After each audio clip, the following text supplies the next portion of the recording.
Hi, Miss Miranda. I'm Lucy. I noticed that your son Alex was absent from school today. Is everything okay? Hi, yes, I'm sorry. Alex won't be able to come to school for a while. Is there anything specific that's keeping Alex from coming to school? Oh, nothing much. Alex said he wanted to go back to his hometown to visit his grandparents, so I took him there for a few days. I was so busy at work that I forgot to tell you. I'm really sorry. I see. That sounds like a nice trip. When do you expect Alex to be back at school? We're planning to stay for a few more days, but I'll make sure he catches up on any work when we return. He hasn't seen his grandparents in a long time, so I thought it'd be a good opportunity for him to spend time with them. I understand, but it's important for Alex to attend school regularly so that he doesn't fall behind on his studies. We have some exams coming up soon, and I want to make sure that he's prepared for them. Don't worry. Alex is a smart boy. He'll catch up on any missed work and do fine on the exams. I hope so. But I have to be honest with you. I'm concerned about Alex's academic performance and behavior at school recently. He's been struggling with his coursework lately, and I've noticed some strange behavior from him during class. Really? I wasn't aware of that. What kind of behavior? Well, he seems disengaged from the class and doesn't participate much in group activities. I've also noticed that he's easily distracted and fidgety during lessons. It's possible that there may be something else going on with him that's affecting his behavior. I haven't noticed anything unusual at home. Maybe he's just going through a phase. It's possible, but it's hard to say without knowing more about what's going on with him. But I think it would be a good idea to have him see a counselor or therapist to better understand what he's going through. I understand your concern, but I don't think that's necessary. Alex is just going through some growing pains. That's all. I understand your point, but as his teacher, it's my responsibility to ensure he gets the support he needs to succeed academically and emotionally. I would hate to see him fall behind or struggle with underlying issues. I appreciate your concern, Lucy. I'll keep an eye on him and let you know if there are any changes. Thank you, Miss Miranda. Please keep me updated on his progress and let me know if there's anything I can do to help.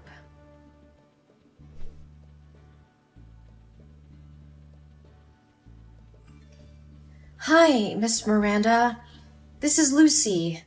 I hope you're doing well. I wanted to follow up with you about Alex's behavior in school today. Hi, Lucy. Thanks for checking in. I'm sorry to hear that. What's going on? He seemed very disoriented and anxious and didn't participate in class activities. He's always sitting in the corner of the classroom looking for ways to shield his body. When I asked him about his trip to his hometown, he said he didn't go anywhere and was alone in the house. Oh, I don't know what's wrong with the boy. We did go on a trip to visit his grandparents, but maybe he's just forgotten. Apparently, he even took a picture with his grandparents and wanted me to print it out. I put some pictures in his school bag. You can open it to find them. I see them, but are you sure these are recent pictures of Alex? Because he looks smaller in these pictures. Oh, of course. I'm sure about it. Maybe because Alex has put on weight in the few days he's been with his grandparents. So you see it that way. Yes, but I noticed some bruises on his arms that looked like they were from someone grabbing him tightly, which had me concerned. I just wanted to ask if everything is all right at home? Oh, those bruises.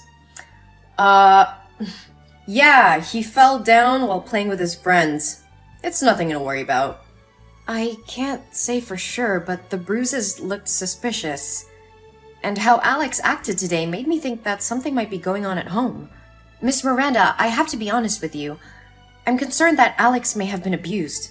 The bruises on his arms are a red flag for me, and his behavior at school has been really concerning lately. What are you talking about? That's ridiculous. He's my lovely son. I've never had any reason to abuse him. I understand that, but the bruises are still concerning. I would really like to speak with Alex and get a better understanding of what's going on. You know that there's a counseling room for psychology, right? Please take some time to come here and participate in a counseling session with me and Alex. As his guardian, your presence would be required. No. I am not allowing you to do that. You can't put my son in there and turn him into a psycho. He's just going through puberty changes. Don't overreact. Puberty at 7 years old? I don't think that's a valid reason. Miss Miranda, I understand you may feel uncomfortable with the idea of counseling, but I believe it's important for Alex's well-being that we explore these concerns. I still don't understand why you're making such a big deal out of this. He fell down. That's all. I appreciate that you're trying to explain the bruises, but as a teacher, it's my responsibility to look out for the welfare of my students. And right now, I'm worried that something might be going on with Alex that's causing him to act this way. You should stop talking nonsense about my son. You are not allowed to touch or talk to my son anymore.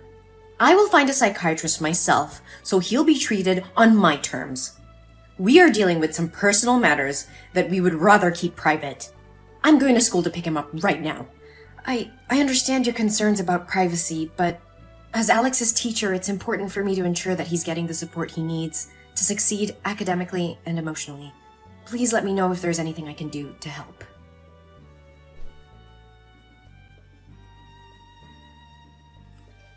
Hello, Miss Miranda. I was just wondering if everything is all right. Alex hasn't been in school for 3 days, and I'm a little concerned. There's nothing to be concerned about. Alex didn't want to go to school, so I let him stay home. I see. However, with only 3 days left until the exam day, it's not a good idea for Alex to take too many breaks. He won't be eligible for the class if he continues to miss school. I understand your concern. I took Alex to a psychiatrist, and she recommended that he rest for a while. So, I followed her suggestion. If that's the case, I can help Alex apply for a leave of absence from school so he won't fall behind. How is Alex's condition? He's much better now. The test results show that he has a developmental anxiety disorder and a tendency to self-harm. The bruises were caused by him.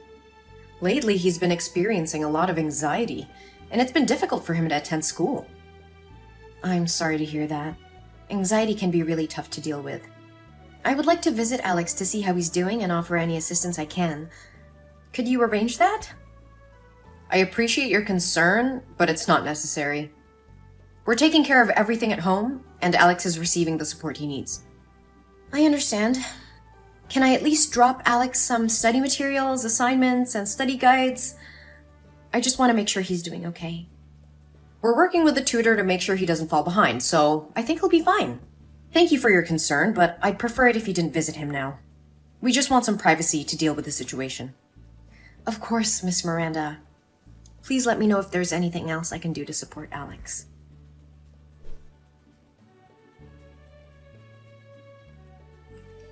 Why are there police officers at my door saying that Alex's teacher reported that I abused him? What nonsense did you say to the police? And where is my son? Where did you take him?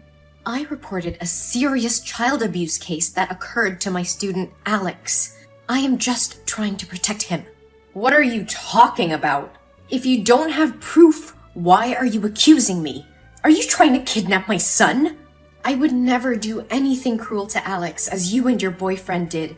Alex is in the hospital with me. The police have just finished taking his statement. What statement? What the hell are you talking about?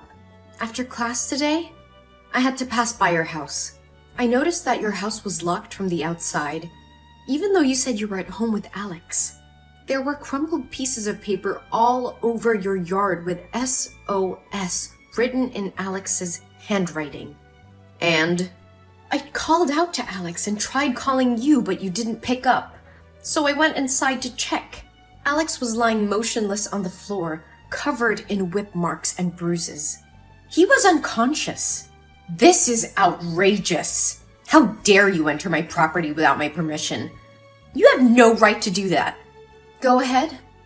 I'm not afraid of you. I had to take action because I saw something that raised serious alarm bells. Alex was lying unconscious on the floor with whip marks and bruises all over his body. It was a horrific sight, and I couldn't just stand by and do nothing. You just make things worse. He was probably just sleeping. Just fell asleep. I broke the window to get in. and the noise was so loud that Alex didn't even move. That boy was unconscious, and the bruises were too severe to be self-inflicted. I called the police and took Alex to the hospital.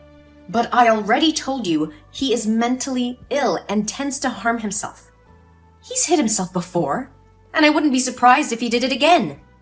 Alex's emotions are very unstable. He's in a constant state of fear and panic. He shows very similar behavior to children suffering from abuse, especially when he sees a man wearing a belt. Moreover, Alex has very serious back injuries. So how could a 7-year-old kid hit himself in the back with such great force? You're wrong. He has a developmental anxiety disorder, and the bruises were caused by himself.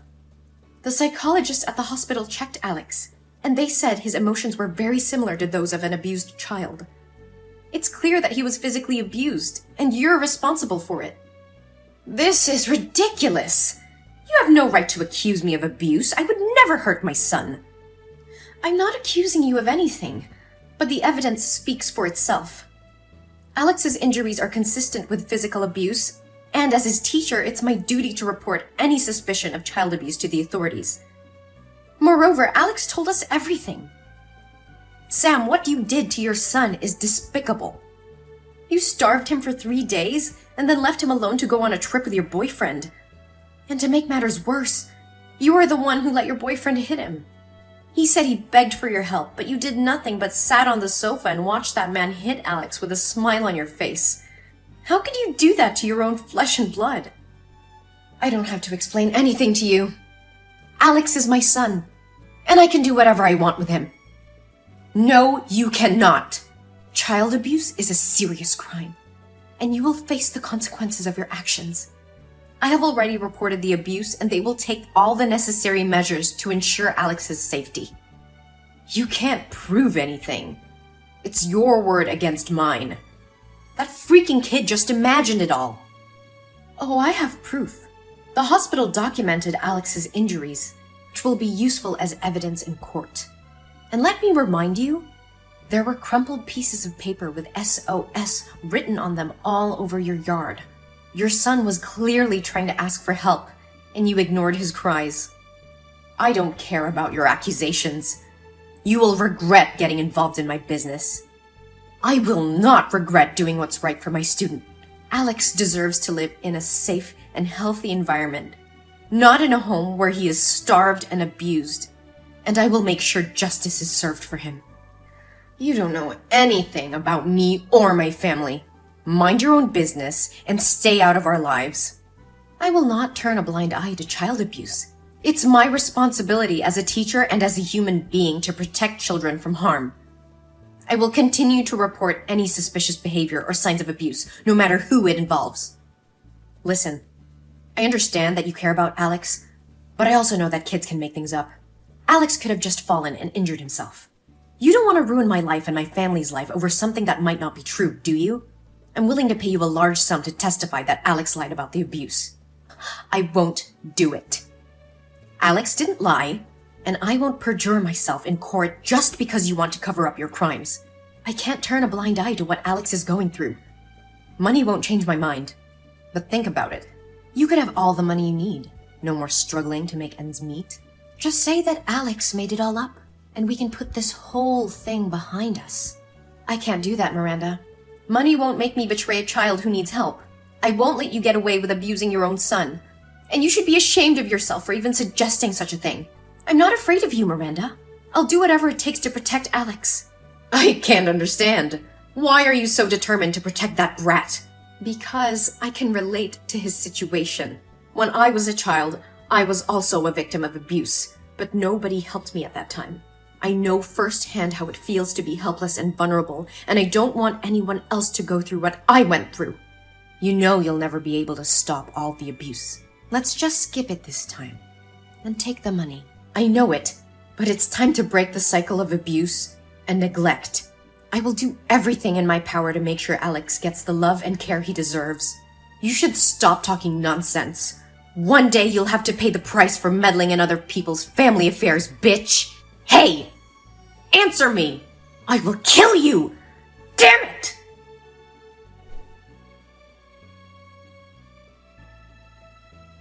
One day later, Sam and her boyfriend were arrested for child abuse. The police found evidence in their house, confirming the teacher's suspicions.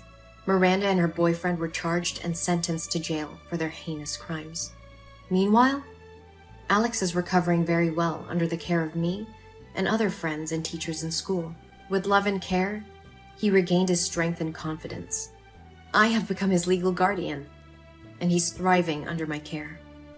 Alex's story inspired me to advocate for child protection and fight against child abuse.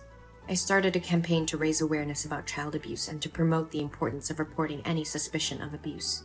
In the end, justice was served, and Alex found a new home where he's loved and cared for. Alex now has a chance to live a happy and fulfilling life, and I'm very happy for him.